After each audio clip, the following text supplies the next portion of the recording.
Bismillahirrahmanirrahim. Assalamualaikum warahmatullahi wabarakatuh.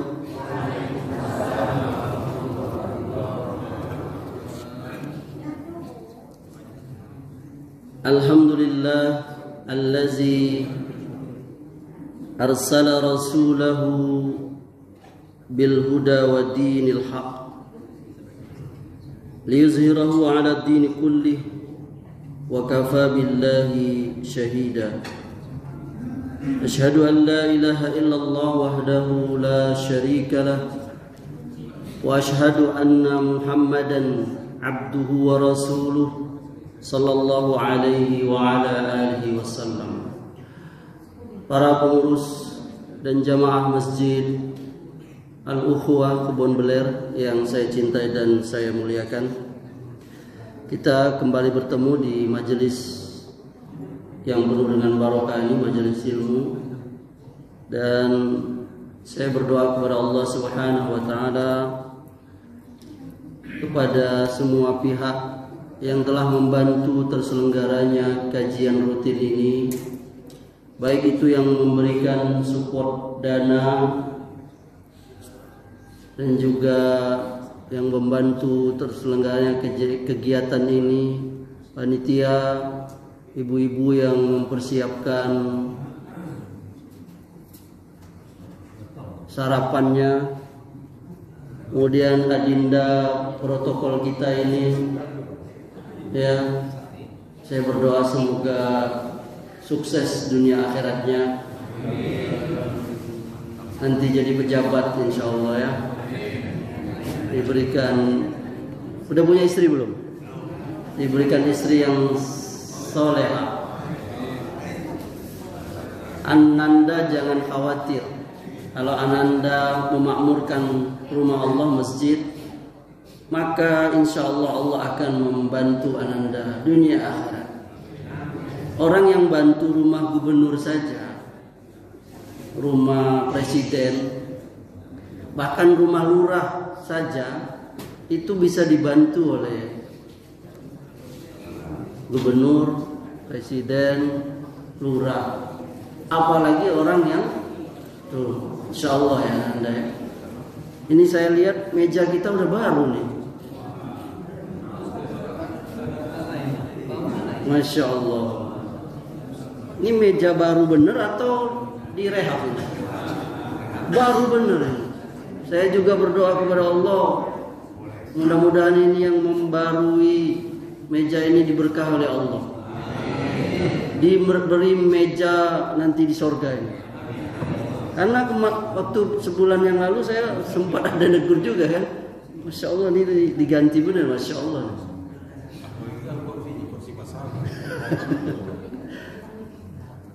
Dan juga kita ini sudah berada di tanggal 25 Zulhijjah ya Anda, 25 Zulhijjah 1446 Hijriah.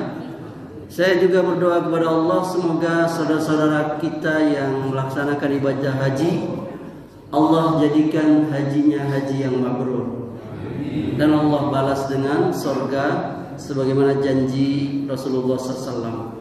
Dan saya berdoa juga kepada Allah semoga saudara-saudara kami yang kemarin berkorban, Allah terima korbannya itu dan Allah beri pahala yang besar. Saya juga terima kasih, saya juga diantar daging korban ke rumah saya. Masya Allah, ini ada peningkatan saya bilang, karena tahun kemarin saya jemput sini, ini diantar, Masya Allah. Mulia sekali saya ya, Masya Allah. Jamaah rahimakumullah, saya akan melanjutkan pelajaran akidah kita, yakni pembahasan tentang wasatiyah.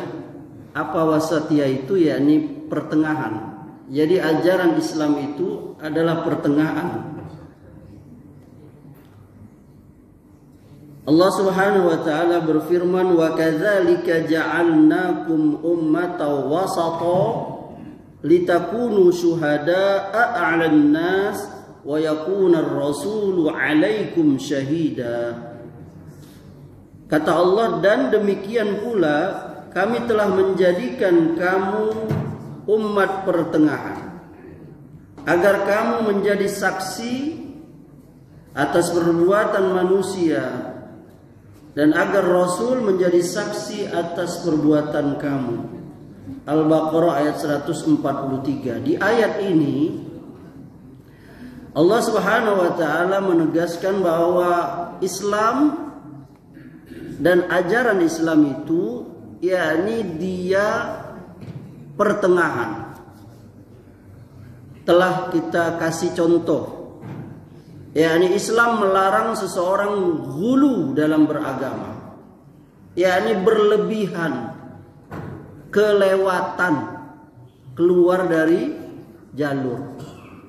Atau sebaliknya tafrid, yakni mengurangi atau meremehkan ajaran Islam itu.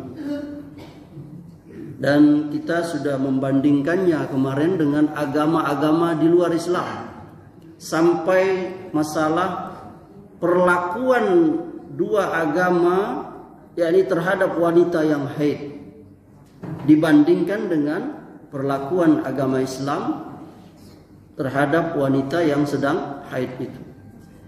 Itu merupakan satu contoh atau permisalan yang sangat bagus sekali. Yang ini menunjukkan akan yakni pertengahannya ajaran Islam ini, yang dia bisa diterima oleh semua orang di mana saja dia berada. Maka pada kesempatan ini saya akan melanjutkannya pembahasan. Setelah Islam itu pertengahan, maka di dalam Islam itu sebagaimana yang telah kita ketahui, Nabi SAW mengabarkan bahwa di dalam Islam itu sendiri akan terpecah, yakni menjadi 73 firqah.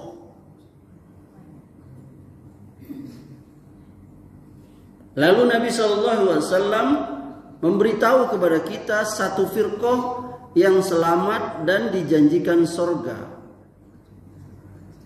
Dalam satu riwayat beliau mengatakan ketika ditanya oleh para sahabat, siapa mereka itu? Rasulullah menjawab, qala al-jamaah, mereka itu jamaah. Di riwayat yang lain Nabi menjawab, ma ana alaihi al-yaum wa ashabi, yang aku dan sahabatku hari ini berada di jalannya. Maka para ulama memberi nama satu itu, yakni Ahlus Sunnah wal Jamaah. Inilah akidah yang kita yakini bagi kita kaum muslimin, wabil khusus di negeri-negeri Islam, terutama di Indonesia ini. Nah, akidah Ahlus Sunnah wal Jamaah itu kalau kita lihat dan pelajari itu semuanya pertengahan.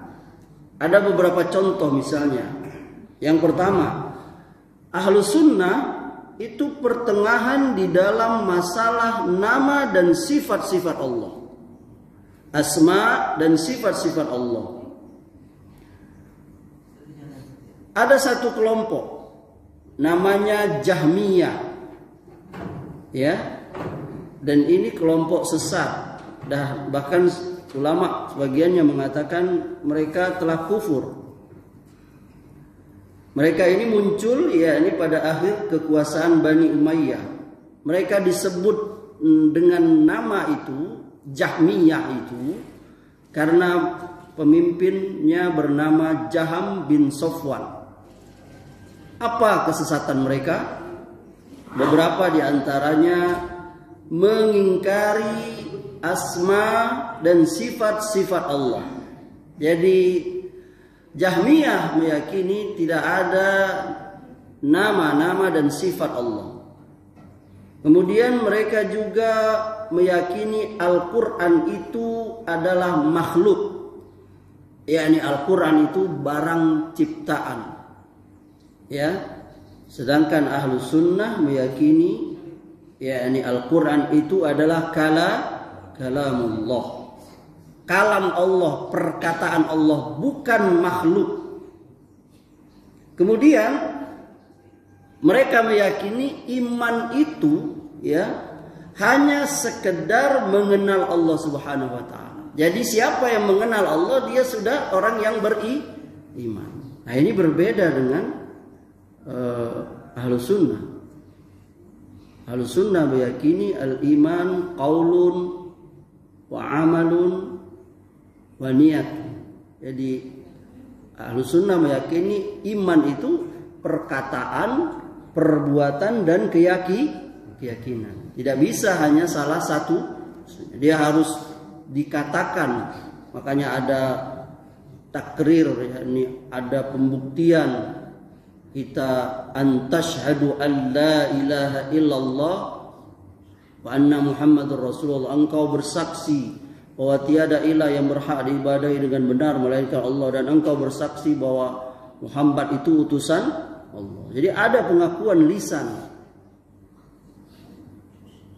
dan ada perbuatan, sholat, puasa. Buka, tolong dulu. Ya, lalu dia muncul dari hati. Nah, kemudian lawan dari Jahmiyah ini ada namanya Musabbihah. Musabbihah itu aliran sesat juga, dan dia masuk dari kelompok Ahlul Bid'ah. Yakni mereka menyamakan dan menyerupakan sifat Allah dengan sifat makhluk. Ini kesesatannya. Jadi dua yang bertolak belakang. Yang satu yakni menolak nama dan sifat Allah, yang satu sebelah sini yakni menyamakan sifat Allah itu dengan sifat manusia. Nah, Ahlus Sunnah tidak seperti itu. Ya. Ahlus Sunnah wal Jamaah kita meyakini nama dan sifat Allah Subhanahu wa taala dan menetapkannya. Apa yang Allah sebutkan tentang dirinya, namanya dan sifatnya yang termaktub di dalam Al-Quran dan sabda Nabi sallallahu alaihi wasallam, kita meyakininya. Yakni kita meyakininya tanpa tahrif. Tahrif itu yakni merubah nama dan sifat Allah itu, merubah maknanya, menyelewengkannya, enggak boleh. Allah menetapkan dirinya dengan satu nama dan satu sifat, enggak boleh kita rubah. Kita selewengkan, enggak boleh. Juga kita tanpa taktil. Apa itu taktil? Yakni kita hilangkan itu, kita buang, kita nafikan itu. Baik itu semuanya atau sebagiannya, tidak boleh. Lalu tidak boleh juga kita takyif. Apa itu takyif? Menanyakannya bagaimana? Bagaimananya itu gak boleh. Kita sudah beriman saja. Bagaimana sifat Allah itu hakikatnya gak usah kita tanya. Kita baca di hadis, apabila sepertiga malam Allah turun ke langit dunia.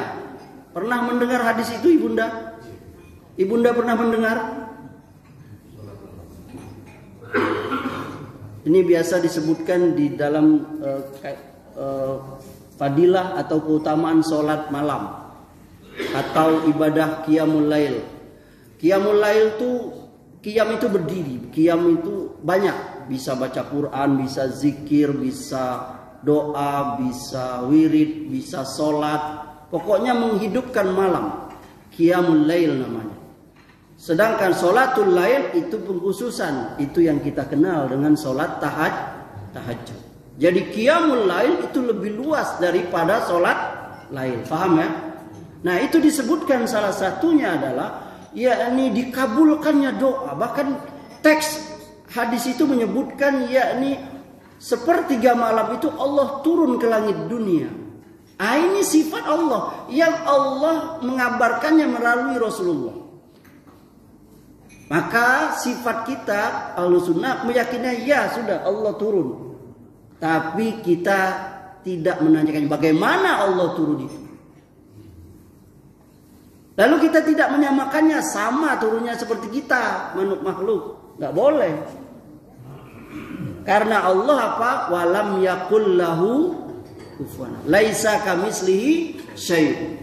Tidak sama Allah dengan makhluk. Allah Maha melihat, Ibunda. Ibunda Amri bertanya, Allah Maha melihat? Ayahanda, kita melihat? Samakah Allah melihat dengan kita melihat? Sama? Tidak. Sama namanya melihat, tapi beda. Jangankan kita manusia makhluk dengan Allah zat pencipta kita. Dengan hewan aja kita beda melihatnya. Beda nggak? Beda ayahanda. Sesama hewan beda nggak? Beda. Kucing bisa nengok di gelap. Kucing bisa nggak? Bisa dia. Kita nggak bisa. Ah, itu sesama makhluk aja beda. Apalagi Allah. Ini dulu waktu awal-awal kajian akidah pada poin rukun iman yang pertama, beriman kepada Allah, saya sudah jelaskan penjelasan ini secara ringkas. Ingat nggak Ibunda? Ingat dah? Kok malu-malu jawabnya? Ingat nggak?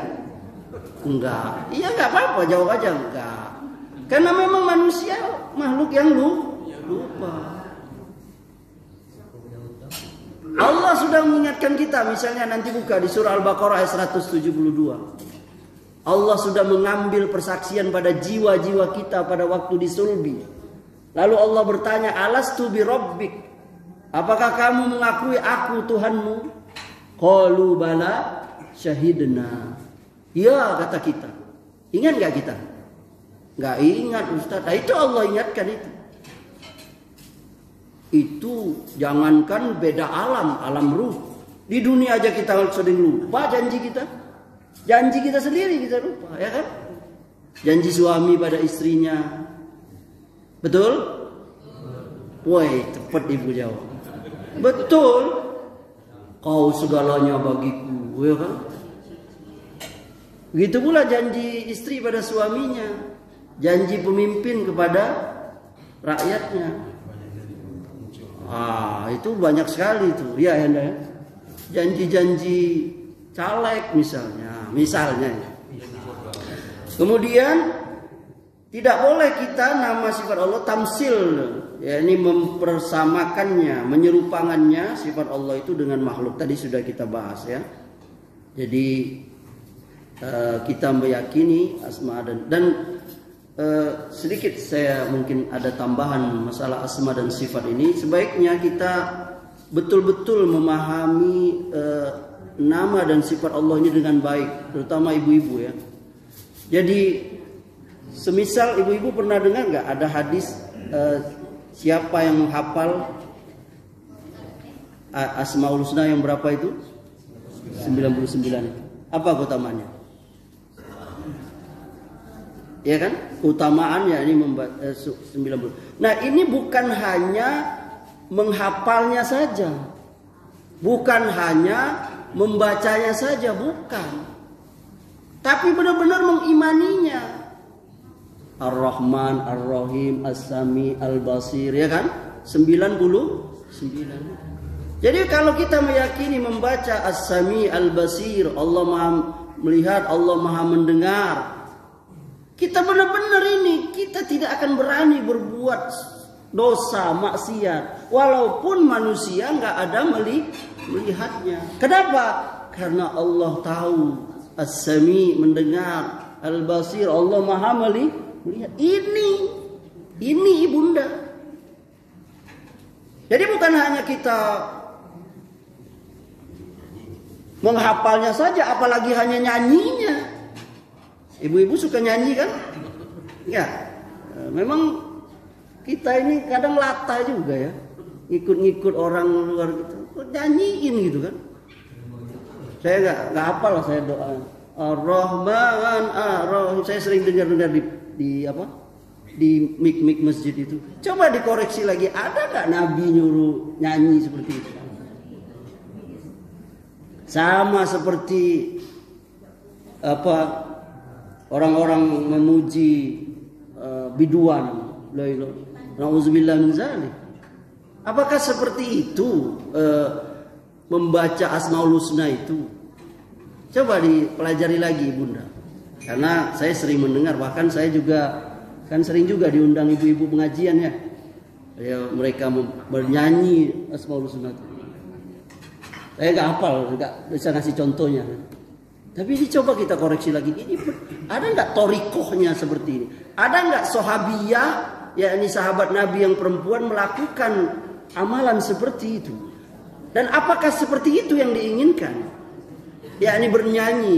Kita tidak mempermasalahkan asma dan sifat Allah, itu hakun, betul. Para ulama mengatakan 99 itu bukan pembatasan. Nama dan sifat Allah itu banyak sekali, tidak terhitung, tidak terhingga. Jadi 99 itu bukan membatasi. Nama dan sifat Allah itu banyak. Allah itu banyak sekali nama dan sifat yang agung, yang mulia, yang itu menjadi keyakinan kita orang Islam bahwa Allah memiliki nama dan sifat. Tapi apa yang kita lakukan dalam memuji Allah dengan cara-cara seperti itu, saya pribadi menasihati diri saya, istri saya dan kaum muslimin, terutama muslimah semuanya, coba kita kaji lagi, renungkan lagi, tanyakan lagi kepada para ulama, apakah cara kami memuji Allah seperti ini ada sunnahnya? Apalagi kalau sambil bernada, apalagi sambil berjawab, apa kasidah kayak namanya. Coba kita sama-sama, ini PR ya, karena ini kita ngaji, jangan ibu-ibu jangan tersinggung, bunda jangan tersinggung apa. Coba kita, jadi kita kembali bahwa Ahlussunnah pertengahan dalam nama dan sifat, yakni sifat Allah Subhanahu wa taala. Kemudian Ahlussunnah pertengahan antara Jabariyah dan Qadariyah di dalam masalah perbuatan hamba. Jabariyah itu aliran sesat, termasuk aliran sesat. Apa pandangan mereka, keyakinan mereka?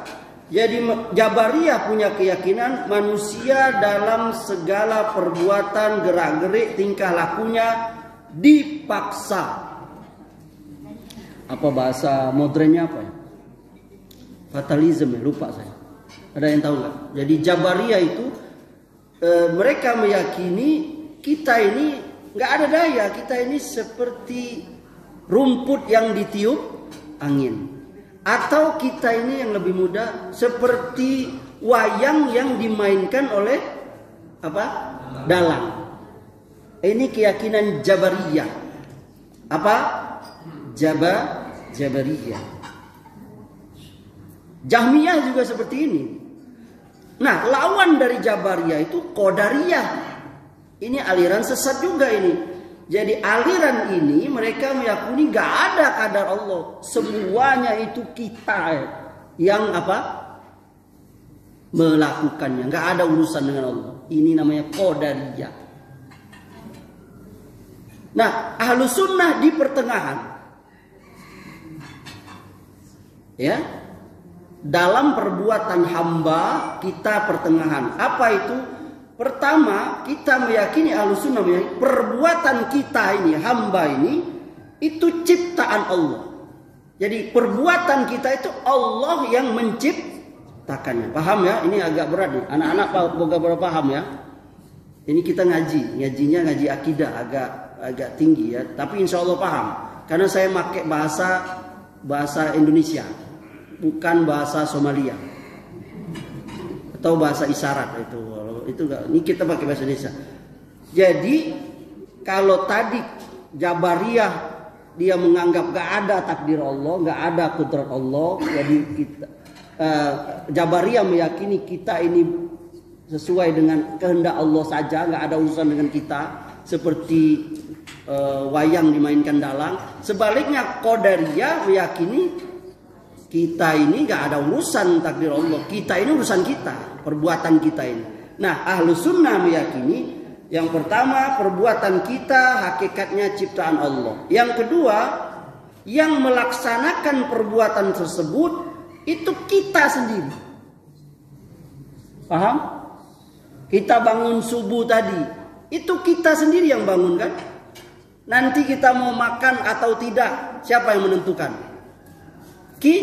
Kita sendiri. Walaupun kehendak kita itu siapa yang menciptakan? Allah. Nah, ini pembahasannya seperti itu ya. Yang ketiga, perbuatan seorang hamba muncul dari kemauan dan kemampuan hamba tersebut. Tetapi Allah lah yang menciptakan kemampuan dan kehendak kita itu. Paham ya sampai sini ya? Paham ya? Jadi bisa membedakannya ya. Jadi tersesatlah orang yang meyakini kita nggak perlulah bekerja, nggak perlulah kita nanti akan datang sendiri dan seterusnya. Karena apa? Dia menghilangkan akalnya. Kita untuk orang supaya kuat harus dia kerja, harus makan dan seterusnya. Permisalan ini bisa kita ambil ya untuk memahami hal tersebut, yakni bahwa perbuatan hamba itu benar-benar kita yang mengerjakannya. Karena kalau tidak kita yang mengerjakannya, bagaimana kita akan dihukum? Ya kan? Tentu nggak ada surga, nggak ada neraka. Kalau yang melakukannya semua Allah, kita akan beralasan, ya Allah, aku nggak sholat kan karena Engkau, betul? Makanya ada seseorang yang mencuri di zaman Umar. Dia beralasan takdir. Lalu dia ditangkap seorang pencuri. Lalu dia diadili. Lalu dia berdalih. Apa? Aku mencuri ini karena Allah. Jadi dia berdalil. Dia mencuri itu karena Allah. Betul. Keinginan itu Allah yang menciptakannya. Tapi dia sendiri yang melakukannya tanpa paksaan. Makanya seseorang itu dia tidak berdosa kalau dia melakukan sesuatu yakni di luar kesadarannya atau tanpa dengan paksaan. Maka apa jawaban Umar? Maka aku potong tanganmu. Kenapa kau potong? Kan ini kan aku karena Allah mencuri. Apa jawaban Umar? Aku memotong tanganmu ini juga karena Allah. Lihat, langsung diam dia, nggak bisa bantu. Jadi nggak bisa kita. Jadi kita takdir itu berjalan dengan sesuatu, perbuatan kita itu berjalan dengan takdir Allah dan itu atas perbuatan kita sendiri. Dan itulah kita akan dihukum oleh Allah atau dibalas karena perbuatan kita. Ya, ada yang ingin bertanya? Silakan. Waalaikumsalam. Bagaimana kalau kita sholat kita lupa? Itu atas kehendak kita. Jadi kan misalnya itu perilaku saya atas perbuatan kehendak kita sendiri kan. Jadi lupa kan tanya juga. Jadi saya lagi sholat nih. Lupa saya apa saya baca. Saya lupa. Saya sendiri yang menciptakan yang tahun-tahun lupa itu. Yang kedua agak duluan yang konteks. Saya lagi sholat sering terulang entah karena banyak mikir. Jadi pas sholatan pernah dikerjakan, saya terdiam. Pas sampai pendek selesai, saya ulang lagi, saya baca, saya naskah baca Al-Fatihah sampai Itu sholat apa itu? sholat jadi imam. Jadi imam? Jadi keluarga saya sampai. Jadi saya sudah sampai. Baru ingat ya? Ya. Ya, kita sholat sangkutannya dengan apa? Dengan takdir Allah tadi. Lalu kita lupa. Apakah lupa itu karena kita atau karena Allah? Nah, lupa itu yakni dari Allah. Allah lah yang menjadikan kita lupa. Ada satu kisah di surah Al-Kahfi ya, yakni ketika Nabi Musa Nabi Musa ya diikuti oleh muridnya, dan dia lupa muridnya itu yakni menaruh ikannya itu ketika muridnya Nabi Musa belajar dengan Nabi Musa, mengikuti Nabi Musa. Di situ ada isyarat tentang lupa itu. Jadi manusia itu memang dihinggapi atau punya tobiatnya memang lupa. Punya sifat lupa itu. Manusia itu diciptakan punya sifat lupa. Paham ya? Jadi manusia punya sifat lupa, beda dengan malaikat. Dan itulah kekhususan manusia. Ada hikmah. Jadi ibunda, kan kita udah tahu bahwa semua ciptaan Allah tidak ada yang sia-sia. Betul? Rabbana ma khalaqtaha zabatil. Termasuk sifat lupa. Contoh, Allah jadikan sifat lupa supaya kita tidak bersedih sepanjangan hidup. Ya enggak? Yang menyebabkan kita itu bersedih, berduka itu salah satunya kita mengingat sesuatu yang menjadi sebab kita sedih, ya kan? Betul? Seseorang sedih ingat ayahnya yang sudah meninggal. Betul ya? Saya juga sering ingat tiba-tiba ingat. Tapi itu sifatnya apa? Enggak terus menerus. Sementara karena kita lupa. Yang nggak boleh lupa itu siapa? Allah itu wajib kita ingat terus menerus. Ya. Nah, tapi kalau yang namanya manusia punya sifat lupa, termasuk juga ketika sholat, kan dong. Jadi Nabi SAW beliau pun juga pernah lupa ketika sholat zuhur ya 5 rakaat. Dia pas keluar ditanya, apakah sholat zuhur jadi 5 rakaat Rasulullah? Hah? Iya, kok gak ada yang negur? Beliau kembali, beliau sujud sahwi. Ini ada hikmahnya, yakni ada ajaran sujud sahwi. Paham kan dong? Jadi kandol kita lupa ketika sholat itu adalah ciptaan Allah juga. Lupa itu sifat dan ada hikmah di balik itu semua. Ya, kita nggak tahu hikmahnya ya, banyak sekali. Ya Allah, kehendak Allah, semuanya berjalan atas kehendak Allah. Adakah lupa yang kehendak kita saja? Bisa jadi, ya ini melupakan atau pura-pura lupa. Nah, itu pura-pura. Tapi kalau memang lupa paham ya, lupa bener ya manusiawi itu, dan itu ciptaan Allah.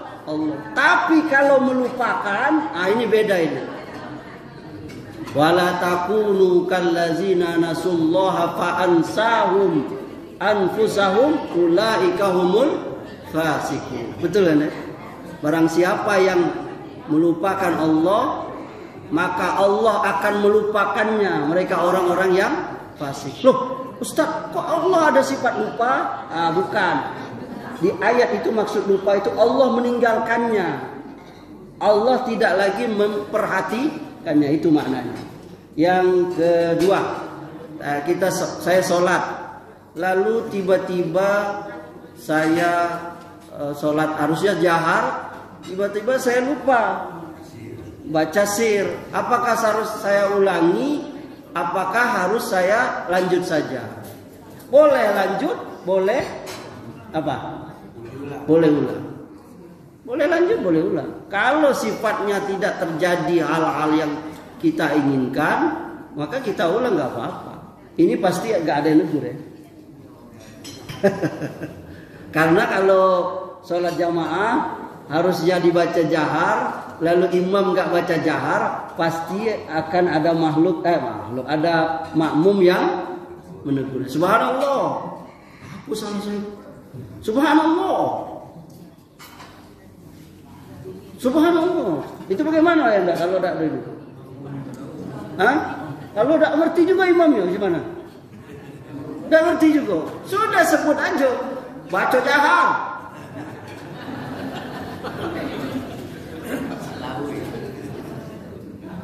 Ya karena imamnya udah paham dia. Dia udah ingat. Ini salat maghrib. Bisa jadi nggak kayak gitu? Bisa.